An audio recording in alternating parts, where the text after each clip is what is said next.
From the story of the sick, twisted man who abused his own family for generations, to a story of a cult that molested their members, these films are some of the most traumatic real-life realities that are going to have you disturbed.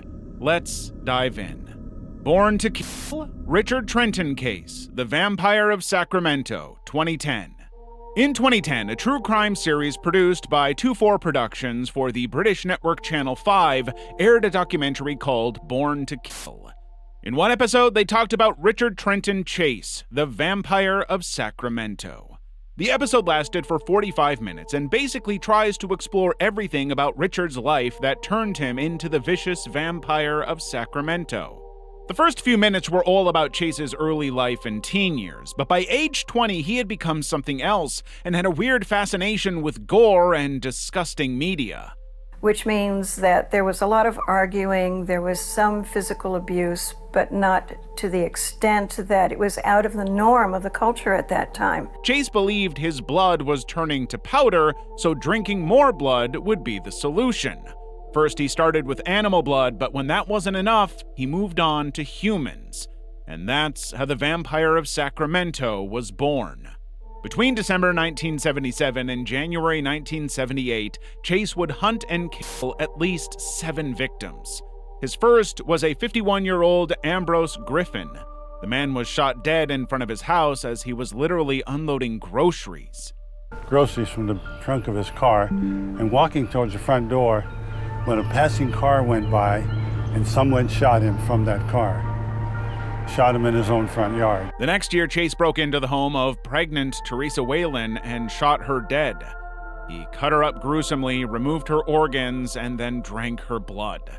Exactly 5 days later, on January 27, 1978, this man broke into the home of 22-year-old Evelyn Meredith, brutally murdered her, her 6-year-old son Jason, her 22-month-old nephew, and the neighbor Dan Meredith. She had been killed and mutilated. Her abdominal cavity had been opened. And at first I didn't notice, but then I did notice on the other side of the bed was her young 5-year-old son, who had been shot in the head. He then mutilated all the bodies, drained their blood into a yogurt container for later, and then cannibalized their flesh and organs. In jars in his refrigerator, in a blender, there was what appeared to have been organs, maybe animal or human. Might have even been mixed with Coca-Cola. The scene was so gruesome and extremely violent that even the most seasoned officers were visibly shaken.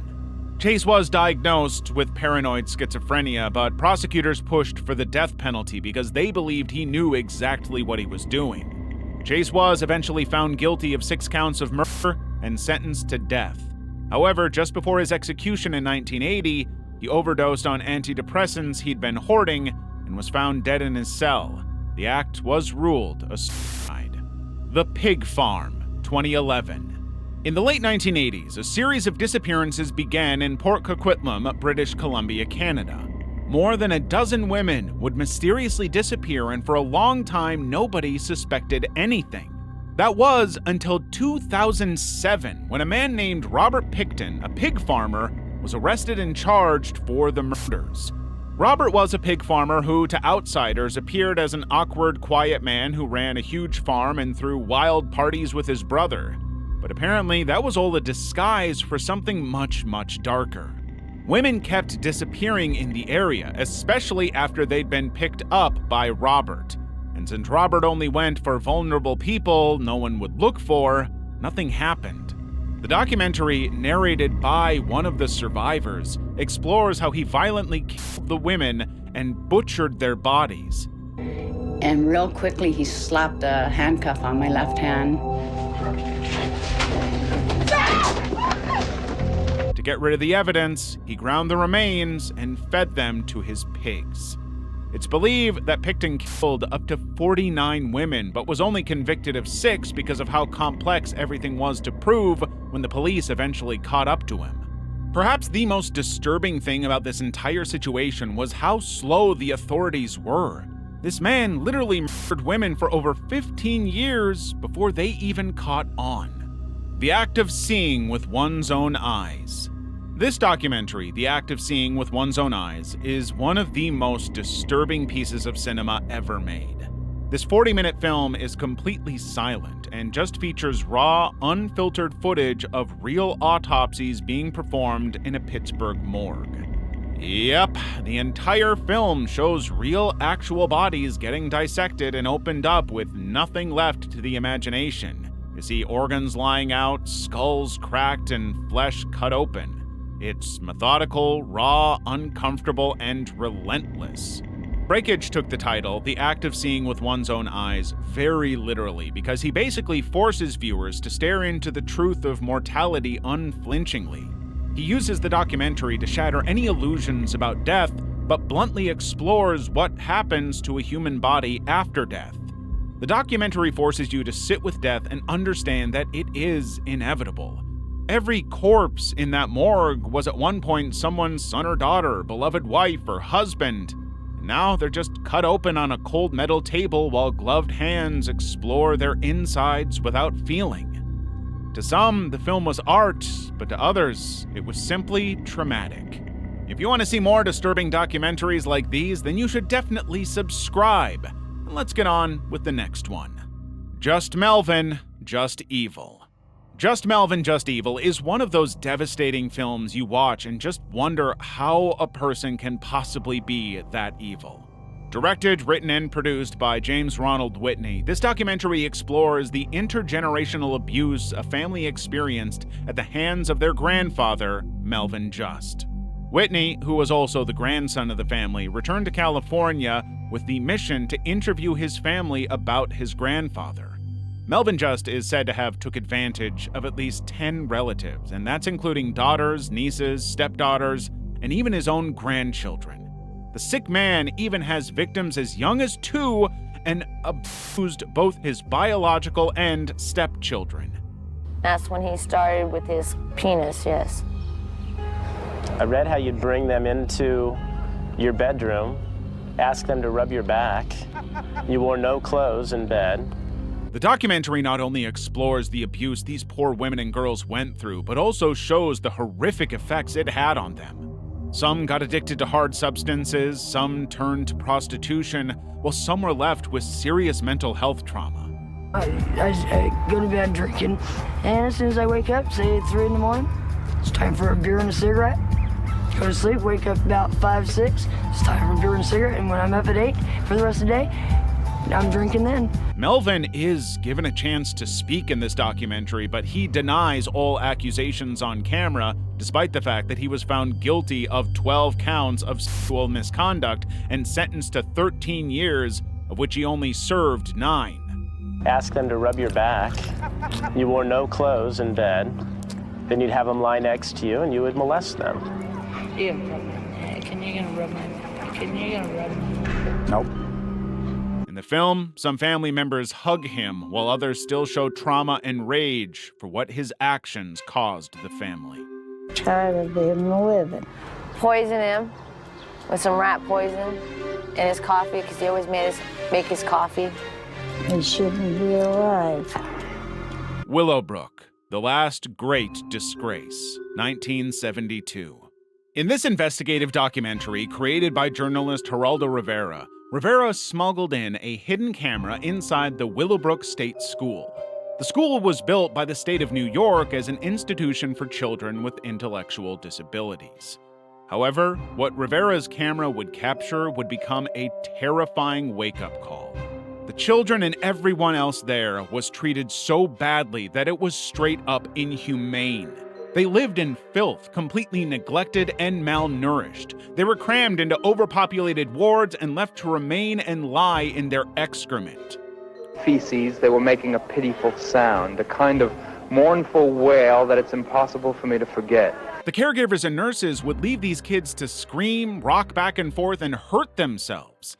The staff was also seriously undertrained, overworked, and honestly just didn't care.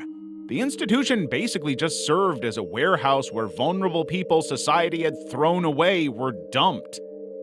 Fighting for the attention of the attendants who are overworked, trying to clean them, feed them, clothe them, and if possible, pay a little attention to them and work with them and develop their intelligence.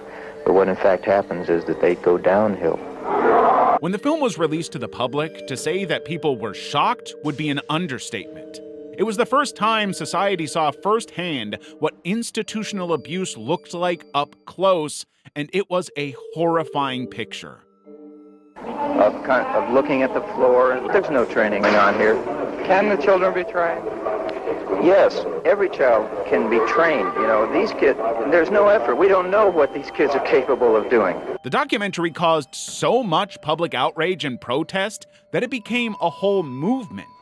Parents of the residents at Willowbrook filed class action lawsuits and demanded places like Willowbrook be shut down immediately. Mommy, Dead, and Dearest, 2017. On June 14, 2015, a random Facebook post appeared on an account shared by a young woman named Gypsy Rose and her mother, Dee Dee Blanchard. The post said just 4 words: "That bitch is dead." These 4 words would lead to the unraveling of a true crime story that would eventually become a very disturbing tale of Munchausen syndrome by proxy and psychological control. At its core, Mommy, Dead, and Dearest, directed by Aaron Lee Carr, is all about the real-life twisted story of Gypsy Rose Blanchard and her mother, Dee Dee Blanchard. Dee Dee Blanchard appeared to be a devoted single mother who was doing everything she could for her severely ill and wheelchair-bound daughter, Gypsy Rose. According to Dee Dee, Gypsy was suffering from muscular dystrophy, seizures, leukemia, and any other illness you could think of. The young girl had been wheelchair-bound since she was a kid, fed through tubes, and had multiple life-altering surgeries performed on her, all because of her so-called ailments. And she had to be tube-fed. As the sheriff, my primary responsibility at that time was really to ensure that her well-being was okay. Whatever they were going through was incredibly hard for them, especially with the medical conditions. And so everybody gathered around them and would try to help them out as much as possible. She was constantly in and out of hospitals.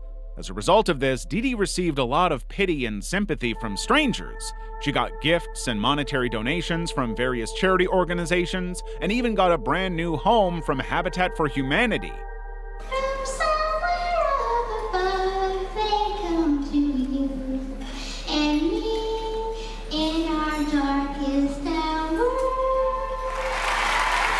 But it was all a big lie. Dee Dee had a mental disorder known as Munchausen syndrome by proxy. It was a condition where a caregiver fakes illness in someone under their care for attention and pity. Over the years because of Gypsy's supposed disabilities. It was a facade that translated online.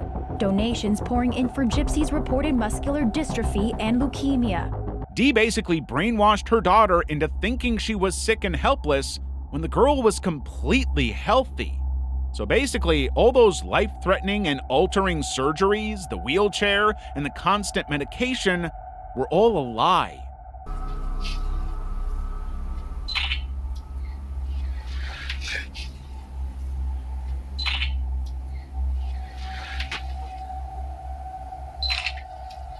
The whole lie started to unravel when Gypsy met a guy online whom she told everything.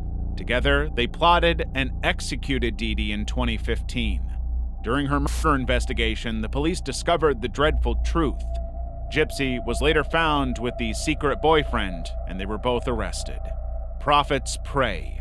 On the outside, it looked like a quiet, God-fearing community. But when the truth was uncovered, the world got to see that it was actually a cult that systematically abused and traumatized so many people for years.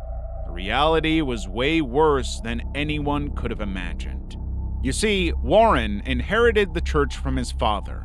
From there, he quickly took up the position of their self-appointed Lord and Savior and ruled with absolute abuse and evil. According to this man, women were simply property and possessions that he could own and do whatever he pleased with. He got girls as young as 12, married and used, twisted religious teachings and fear to control every aspect of their lives. Children were treated like the community's belongings, and wives could be reassigned to another man if they displeased him. He placed cameras in all their homes, monitored every single conversation, and even banned books and movies that exposed them to anything he deemed inappropriate. He condemned the people there to extremely harsh punishments when they disobeyed him and married up to 90 girls, most of whom were underage. Perhaps the most horrifying aspect of his deranged rule was how he recorded and documented every single abuse. He had multiple video and audio recordings that detailed every twisted crime he committed. When the authorities started to investigate his crimes, Warren fled and remained on the run for many months. He was eventually captured in 2006 and sentenced to life in prison for sexual assault of minors. But even behind bars, he was still pulling the strings of the FLDS for years. The Dancing Boys of Afghanistan, 2010. In Afghanistan, there is a deeply disgusting and illegal practice known as bachabazi, which translates to boy play. Basically, wealthy and powerful Afghan men would buy or coerce unassuming young boys from poor families to do unthinkable acts.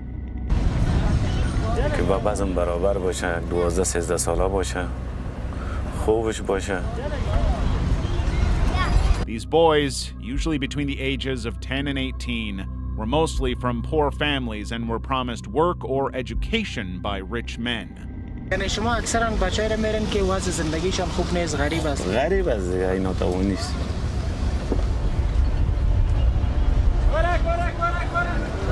But in exchange, they'd be made to dress up like women, dance at parties, and serve as slaves. And sadly, once you were in, it was very hard to get out. Some didn't even realize what they were agreeing to until it was too late. The documentary, directed by Najibullah Qureshi, shows the darkness and evil behind the curtains in these countries. The man goes undercover, risking his life and safety to capture these inhumane acts and first-hand accounts.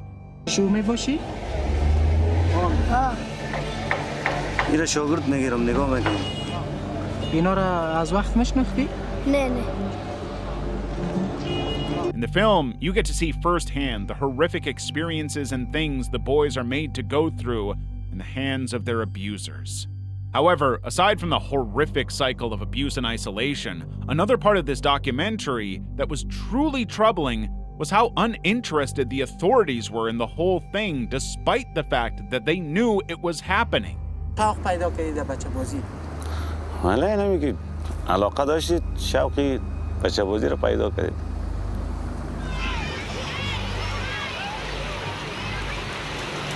In fact, DVDs of young boys dancing would even be sold on the streets proudly and openly, with no one speaking up.